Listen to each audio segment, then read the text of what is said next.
What's up, guys? Welcome back to the vlog. This is episode 6, and today we're going to be recapping a session from Gardens Casino in Los Angeles. Some more LA poker for you guys. Starting off with a quick room review of Gardens Casino. My take on it, obviously this is all an opinion, but I still want to share with you guys what I think about every casino I visit.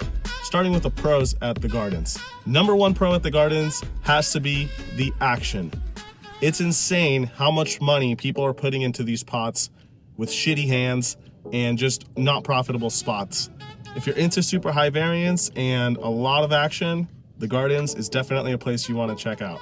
Second, I'd like to say the floor and dealers are great. I haven't had any issues with any of the staff there, and the dealers are quick, they're nice, and everything's just run pretty well in my opinion. The property was also remodeled in 2016, and it looks great, honestly. Apparently, before that, it was under some sort of canopy or something. I'm not sure, I wasn't playing poker then, but I heard it used to be pretty ghetto, and now it looks pretty awesome, as you guys probably saw from that intro. As far as the equipment they have, tables are great, chairs are comfortable, and the cards feel pretty decent. Another cool thing is they validate your parking if you do valet, as long as you play 3, 5, or higher. So that's something to note if you're into that. Lastly, another great thing about the Gardens is they let you do call-ins, which is awesome. I hate going to poker rooms and sitting there waiting around forever once I get my initials on the board. So places that let you call ahead and show up, you're already like near the top of the list, that's a big plus for me. All right, moving on to the cons of this place. The first con is gonna be the same as the first pro, which is extreme action. So obviously this is all a preference thing. Just depends what kind of poker you guys prefer, but me personally, I'm not always in the mood for huge pots and high variance, so that's something to consider if you're going to this place. This one might not count for a lot of you guys, but for me, I'm kind of picky, and I just wanted to mention the chips feel pretty gross. They're covered in like this sticky substance, and they all clump together when you're trying to bet. Lastly, the thing I dislike the most about the Gardens is the buy-in structure. All the games are pretty shallow, so I played 3-5 no limit, and the fixed buy-in for that was $300, which is 60 big blinds. For the 5-5, you can buy a little deeper, but unless you're willing to play 5-5 or higher, you're gonna be playing games where you start off with not a lot of big blinds. And personally, I don't prefer that. I like games where you could have at least 100 big blinds to start, as you should implement a totally different strategy when you're playing deeper versus 60 or less big blinds. So if that's something that matters to you guys, keep that in mind before heading out there. So overall, I give the Gardens a 5 out of 10. That's the Mariano meter. Obviously, just my opinion. You guys might have a different one. And yeah, I'm gonna be pretty harsh with these moving forward. I don't wanna give any 8s or higher unless they really, really deserve it. Anyway, that's enough talking. Let's get to some poker hands. I played 3-5 no limit, in for 300. Let's go.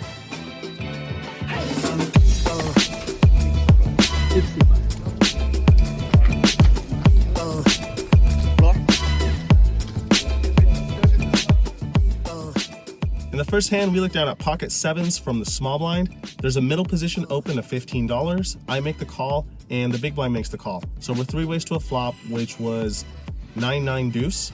I check, big blind checks, and the pre-flop aggressor bets $20. I'm not going anywhere just yet. I make the call, and the big blind gets out of the way. The turn is a king, which is not my favorite card because a lot of hands he's stabbing the flop with now connect. I check, and to my surprise, he checks back. I expected him to barrel on this card a lot, seeing as it favors his range much better than mine, but he checks, and we're off to a river, which is a 4. So on this brick river, my read is he has some sort of showdown value, but he can't beat a king, seeing as he bet the flop and checked back the turn. So I decided to turn my 7s into a bluff here. I lead out for 55, and he goes into the tank and starts asking me if I'll show my hand if he folds. I don't really say anything, I just look at the board, and eventually he folds pocket 8s face up.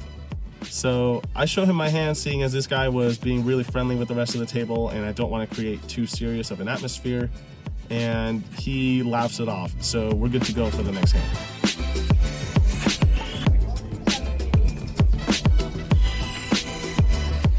In the next hand, the same player opens to $20 from middle position, and he's not in the best mood at this point. He's been losing quite a few pots.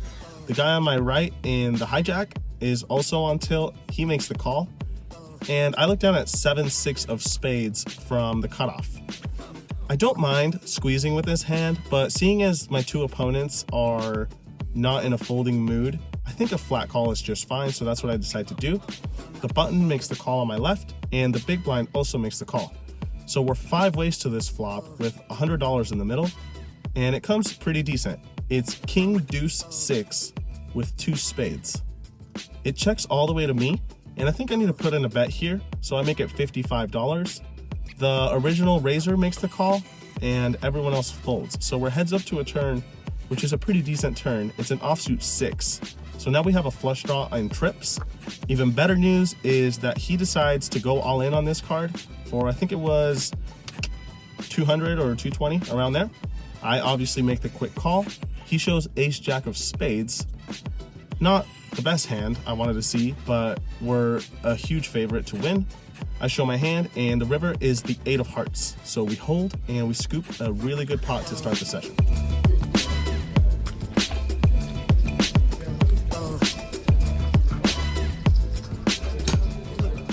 It wasn't all smooth sailing though. In this next hand, we get put in a bit of a tough spot. There's an open limp under the gun, 2 limpers ahead of him. I'm on the button with queen, and I decide to limp along, and the big blind checks. So we're 5 ways to a flop, which comes ace, queen, jack. A middle position player now leads for $30. I could put in a raise here, but I think that would fold out all his worst hands, and he should continue with all his better ones.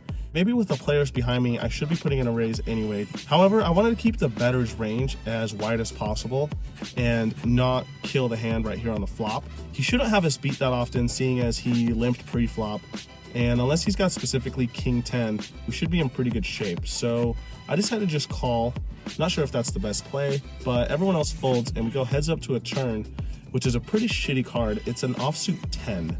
So now there's 4 to a straight, and he continues for $60 on that card. I don't want to go anywhere just yet. I'm expecting him to check back a lot of rivers, unless obviously he has a king, and we also have odds to fill up. So I decide to make the call.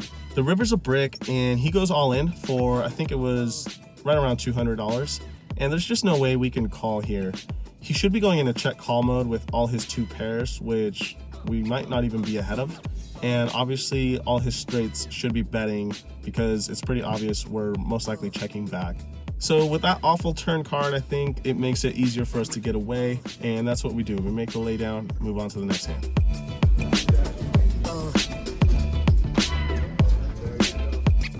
In the next hand, we get ace queen offsuit in the button. There's 2 limps ahead of us. I decide to make it $30 to go. And now the big blind, who was a table change, she had just sat down. She decides to 3-bet to $100, and one of the limpers goes all in for effective $75. The other guy gets out of the way, and it's back on us. Okay, so we should not be ahead of the big blind's range. I've played with her once or twice before. She's a fairly tight player, and she pretty much knows what she's doing. However, we're getting such a good price, and we're in position, and adding that extra $75 in there from the limp jammer is giving us such a good price to call. I think I want to peel here and see what develops. I also hold very good cards that I can potentially bluff with on certain runouts, and being in position, I think I can maneuver some streets here. So I decide to make the call, and the flop is pretty good. It comes king jack 10 with 2 spades. Even better is that she goes all in for 200.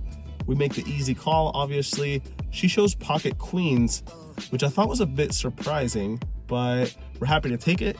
And the limper shows 9 deuce of spades. The turn is an offsuit 9, and the river is a spade. So we lose the main pot, but we win the side pot versus the big blind. I'm not sure exactly what the math was. You guys will probably see it here on the screen, but we make around, I think it was like $200 in profit or so. Kind of sucks to lose there to 9 deuce of spades on that flush, but better than losing the entire pot, I guess. Moving on to the next hand.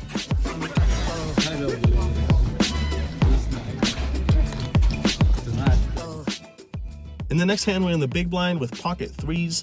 Under the gun limps. Under the gun 1 makes it $20. There's 4 callers. I'm happy to make the call here in the big blind. Unfortunately, the under the gun limper back raises all in for $350. Yep, that's good old Hawaiian Gardens. To my surprise, under the gun 1 makes the call, and another player also makes the call. We make the easy laydown here with pocket 3s, and every single one of them shows ace king. So would have been a pretty profitable spot for us. Luckily, I feel a little better when the board comes jack, jack, 4-4, something. So we would have been counterfeit anyway, and they chop it 3 ways. That just goes to show the kind of action you can find here at the Gardens. Moving on to the next hand.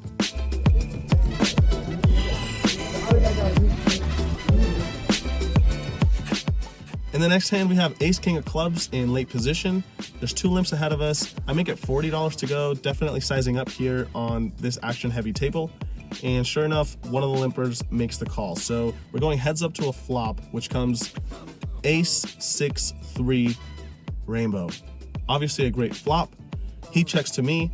And something I like to do a lot of the time when my opponent is bluff heavy or just very spewy is I check back on flops when I'm in position and I make top pair with an ace.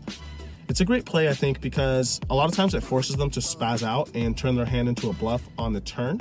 And I don't expect to get 3 streets of value with an ace here anyway, so I'm happy to just get value on the turn and river. Anyway, we check back, the turn's a 10, and he goes all in for I think 110 or 120. I make the quick call, being extremely under rep after checking back the flop. And unfortunately this time it doesn't work out. He shows 10-6 offsuit, and we can't get there on the river, so we lose that pot. And yeah, in this case it didn't work out, but the majority of the time it's a profitable play in my opinion. And to be fair, I don't think he's folding a pair on the flop whether I continue with a c-bet or not. Anyway, on to the next hand.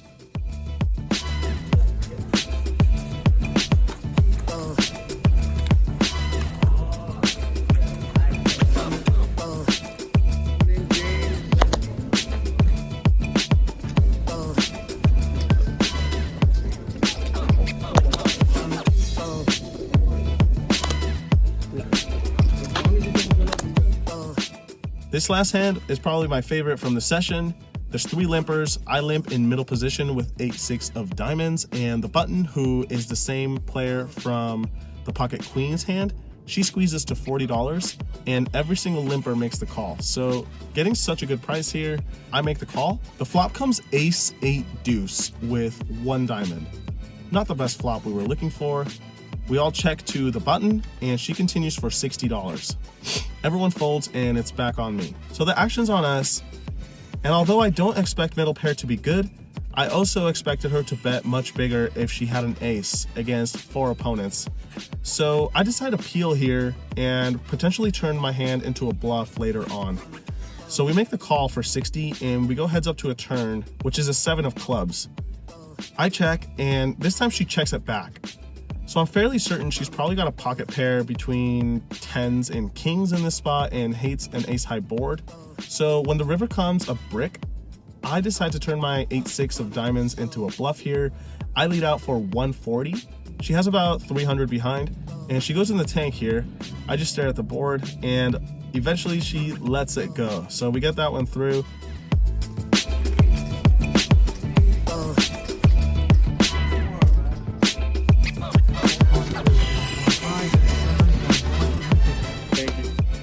That concluded our session. I wanted to get some more footage and get home and edit all of it. So I hope you guys like those hands. And as always, thank you for watching. Feedback is appreciated. And you didn't think I'd forgotten drone footage, did you? I didn't. See you guys next time.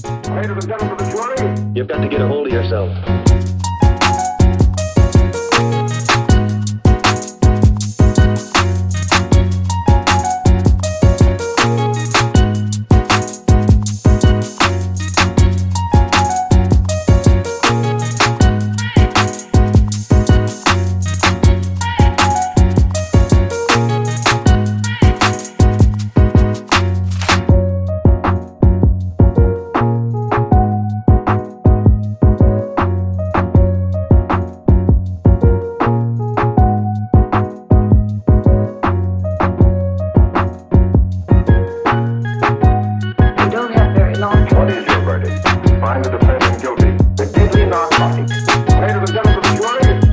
a hold of yourself.